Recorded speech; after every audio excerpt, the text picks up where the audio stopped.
The morning fog hung thick over the Hurtgen forest on November 14, 1944, as Corporal Jack Mercer of the 28th Infantry Division pressed himself against the frozen earth, his breath forming small clouds in the bitter air.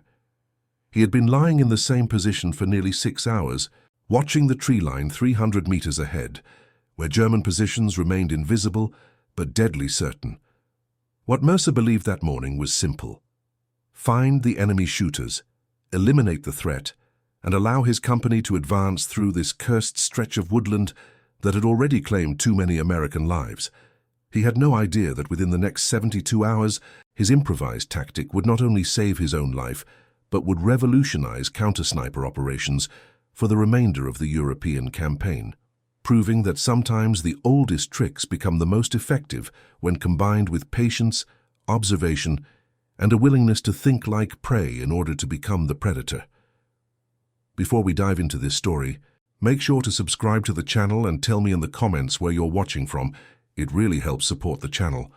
What Corporal Mercer discovered in those frozen November woods would transform him from a competent marksman into a legend among his regiment. And the simple helmet-on-a-stick technique he perfected would be documented in after-action reports, studied at training facilities, and whispered about in foxholes from the Siegfried Line to the Rhine crossing. Jack Mercer had grown up in the mountains of eastern Tennessee, where his father ran a small tobacco farm and supplemented the family income with hunting. By the time Jack was 12 years old, he could hit a squirrel at 70 yards with his father's old Springfield rifle, and by 16 he was bringing home deer that helped feed his family through the lean years of the Depression. When he enlisted in 1942, the Army quickly recognized his natural shooting ability, and after basic training at Camp Croft in South Carolina, he was assigned additional marksmanship training before shipping out to England in the summer of 1944. The Hurtgen forest was unlike anything Mercer had experienced in training, or even during the initial push through France after the landings in Normandy.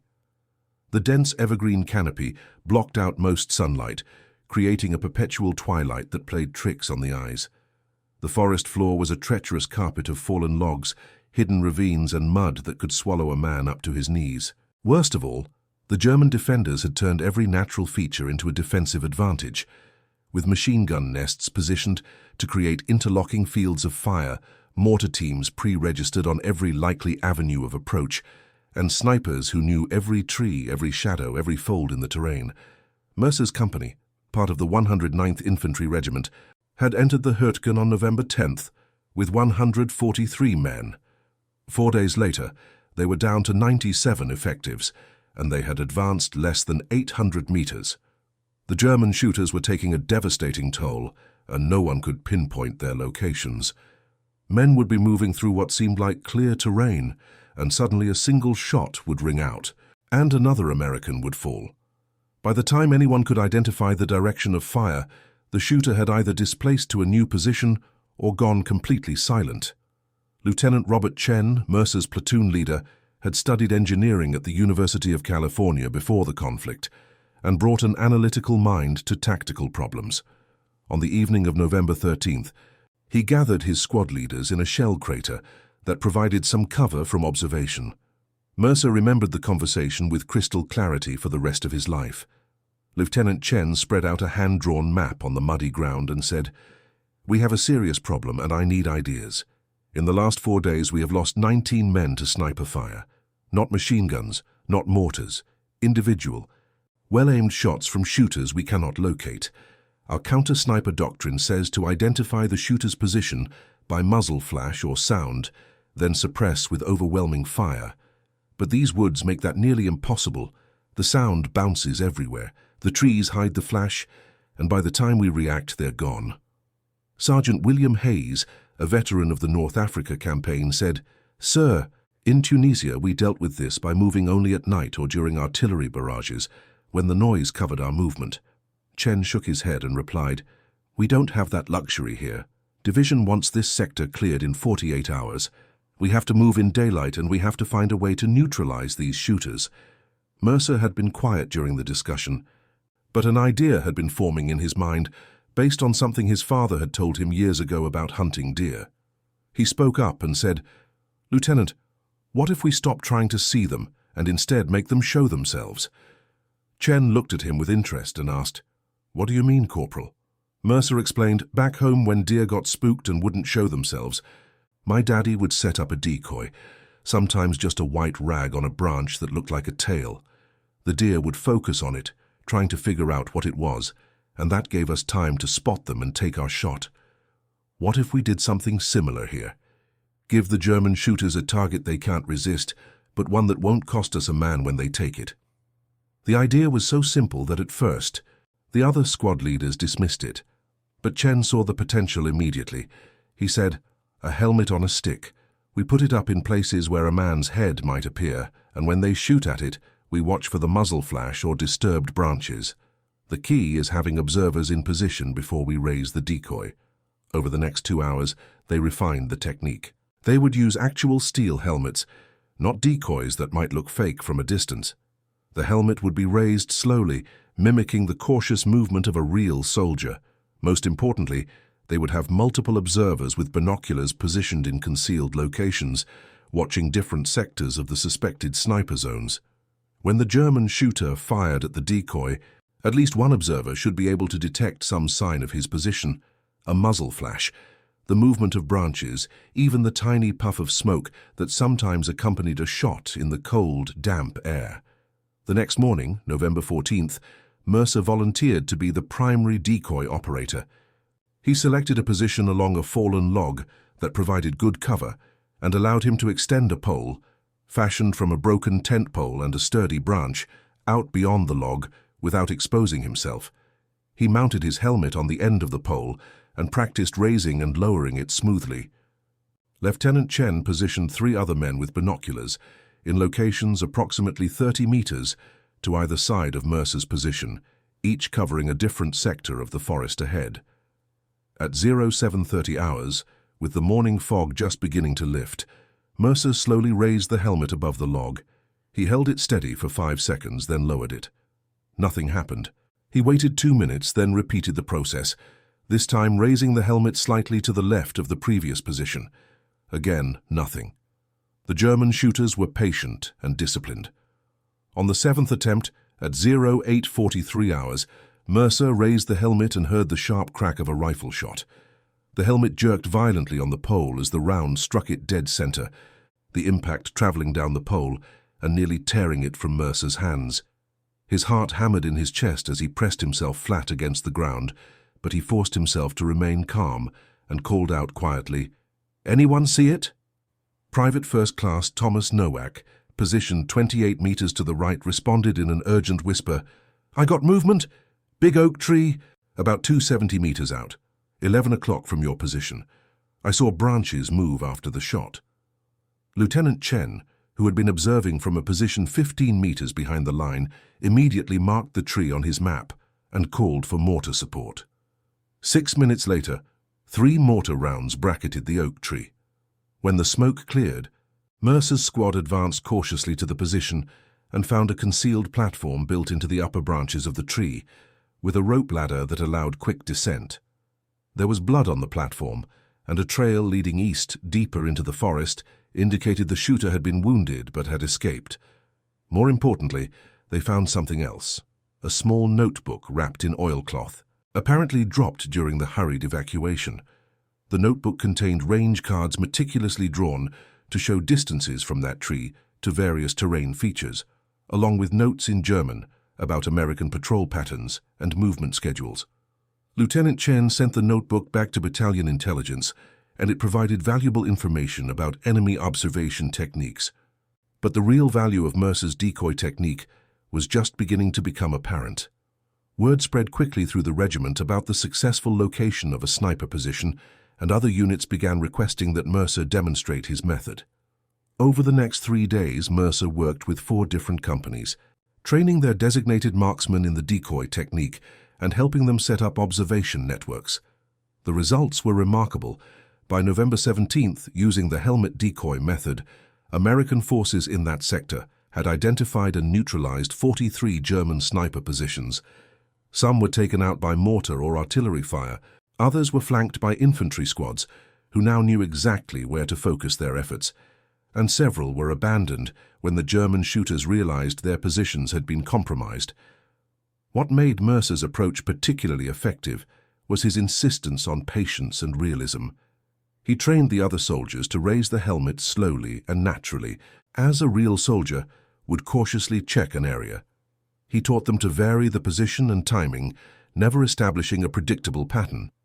Most importantly, he stressed the critical role of the observers, who had to remain absolutely still and keep their binoculars focused on the suspected sniper zones, resisting the natural urge to look at the decoy itself when it drew fire. Private First Class David Zimmerman, who trained with Mercer on November 16th, later wrote in a letter to his family, "Corporal Mercer has a way of thinking about this that's different from regular army training. He doesn't think about killing the enemy sniper. He thinks about hunting him, which sounds like the same thing but isn't. When you hunt, you're patient. You think about what the animal is thinking. You set up conditions that make him come to you. That's what we're doing with these helmet tricks. We're making the German shooters think they have an easy target, and their training and instincts take over. They can't resist taking the shot, and that's when we get them." The technique evolved and improved through practice. Soldiers discovered that adding a bit of realistic movement to the decoy, a slight wobble or slow horizontal shift, made it more convincing. Some units began using 2 decoys, raising them in sequence to simulate 2 soldiers moving through an area. Others experimented with timing, finding that German shooters were more likely to take a shot during periods of general noise or activity, when they believed the sound of their rifle would be masked by other sounds. By late November, the helmet decoy technique had been formally documented in after-action reports and was being taught at the division level. Captain Ernest Aldrich, the battalion operations officer, submitted a detailed report to regimental headquarters describing the method and its results. His report included specific statistics. In the 2-week period from November 14th to November 28th, units employing the helmet decoy technique identified 87 German sniper or observation positions in the 28th Infantry Division sector. Of these, 61 were confirmed neutralized through artillery, mortar fire or infantry assault, and the remaining 26 were abandoned by their occupants. The impact on American casualties was significant. In the week before Mercer's technique was widely adopted, the division averaged 11 sniper-related casualties per day. In the week after widespread implementation, that number dropped to 3 per day, a reduction of more than 70%. While other factors certainly contributed to this decline, including improved weather that allowed for better air support and the gradual degradation of German defensive capabilities, division-level analysis credited the counter-sniper techniques with the majority of the improvement. Mercer himself continued to refine and use the technique through the remainder of the Hurtgen forest fighting and into the subsequent operations. He became something of a specialist, often called upon to help units dealing with particularly troublesome sniper problems. He trained more than 200 soldiers in the decoy method between November and January. One incident in particular demonstrated both the effectiveness of the technique and the psychological toll of the constant danger. On December 2nd, Mercer was working with a company from the 110th Infantry Regiment that had been pinned down by a German shooter who had already claimed 4 American lives over a 2-day period. The shooter was extraordinarily skilled and patient, taking only high-percentage shots and never firing from the same position twice in succession. Mercer set up his standard observation network and began working with the helmet decoy. For nearly 4 hours, he raised and lowered the helmet from different positions along the company's line, with no response from the German shooter. The soldiers grew frustrated, some suggesting that the shooter had displaced to an entirely different area, but Mercer's hunting instincts told him otherwise. He noticed that the previous casualties had all occurred during specific times of day, mid-morning and late afternoon, when the sun angle created particular shadow patterns in the forest. He hypothesized that the German shooter was waiting for optimal lighting conditions before taking his shots, demonstrating remarkable fire discipline. Mercer waited until the sun angle matched the pattern from previous incidents, then raised the helmet in a position that would be naturally illuminated by the slanting sunlight. Within 30 seconds, a shot rang out. The helmet spun violently, and Mercer's observers spotted the telltale flash from a position in a dense thicket approximately 240 meters distant. Artillery fire was called in, and subsequent investigation revealed an elaborate hide site with a carefully constructed firing position that offered multiple angles of fire, while providing excellent concealment. Personal items found at the site, including letters and identification papers from a soldier who was apparently killed or wounded by the artillery strike, revealed that the shooter was Obergefreiter Klaus Reinhardt, a veteran of the Eastern Front with documented experience in urban fighting during the siege of Stalingrad. The fact that Mercer's simple technique had located and neutralized such an experienced and dangerous opponent demonstrated the power of the method. The psychological aspect of the helmet decoy technique also proved significant. German after-action reports captured later in the conflict indicated that their snipers and observers became increasingly reluctant to fire at what appeared to be exposed American soldiers, fearing that it might be a decoy. This created hesitation and uncertainty that, even when Germans correctly identified real targets, sometimes caused them to hold fire and miss opportunities. The technique had succeeded not only in directly locating enemy positions, but also in making the remaining shooters less effective through doubt and caution. Lieutenant Chen, who had been instrumental in developing and approving the technique, was later promoted to captain and wrote extensively about small unit tactics in the European theatre.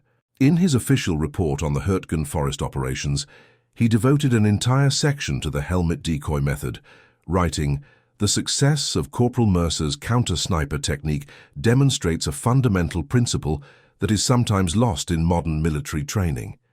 The enemy soldier is a human being who can be understood, predicted, and outmaneuvered through patient observation and psychological insight. By understanding what motivates a sniper, the instinct to take the shot when a target appears, the professional pride in marksmanship, the pressure to justify one's position by producing results, we can create conditions that cause him to reveal himself. This is not trickery or deception in the negative sense. It is sound tactical thinking that respects the enemy's capabilities while exploiting the inherent limitations of the sniper's role." The broader military establishment took notice of the technique's success. By January 1945, training materials being produced for units preparing to deploy to Europe included specific instruction on helmet decoy methods. The technique was adapted and modified for different terrain and tactical situations. In urban fighting, soldiers used the decoy to identify enemy positions in buildings. In open terrain, the principle was applied using other objects to draw fire and reveal locations. Interestingly, historical research conducted after the conflict revealed that the helmet decoy technique was not entirely new. Similar methods had been used in limited fashion during the First World War, and even earlier, in some 19th century conflicts. What made Mercer's application significant was the systematic way he developed the supporting observation network and the rigorous training he provided to ensure the technique was employed effectively. He transformed a simple trick into a comprehensive counter-sniper tactic. Jack Mercer survived the conflict and returned to Tennessee in October 1945. He received the Bronze Star for his actions in the Hurtgen Forest, though the citation focused on his overall performance, rather than specifically mentioning the helmet decoy technique. He rarely spoke about his wartime experiences, even to his family, preferring to focus on rebuilding his life and raising his children on the same mountain farm where he had learned to shoot as a boy.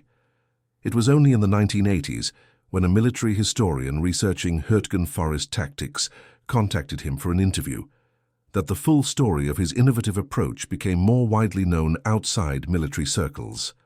By then, Mercer was in his 60s, a grandfather several times over, and he expressed surprise that anyone was still interested in what he called just common sense hunting applied to a bad situation. In that interview, Mercer reflected on the experience with characteristic modesty, saying, "I don't think I invented anything special. My daddy taught me that if you want to find game, you have to think like the game thinks. You have to understand what it wants, what it fears, what it can't resist doing. Those German boys were good soldiers doing their job, but they were also human beings with the same instincts and reactions as anyone else. When you understand that, you can figure out how to deal with the situation.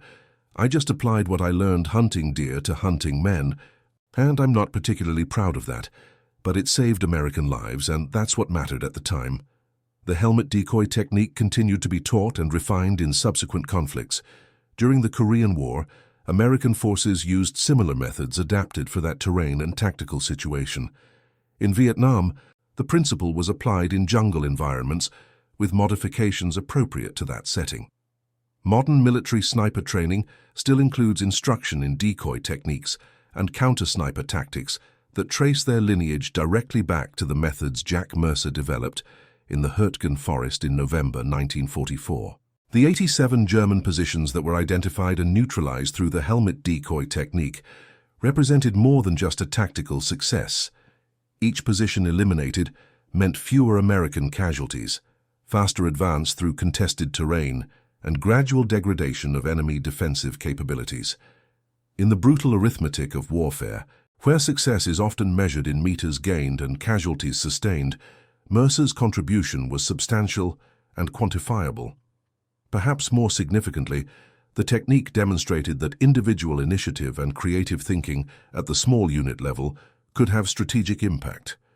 In a conflict increasingly dominated by massive industrial production, overwhelming firepower, and large-scale maneuver warfare, it was easy to overlook the importance of individual soldiers solving immediate tactical problems through ingenuity and adaptation.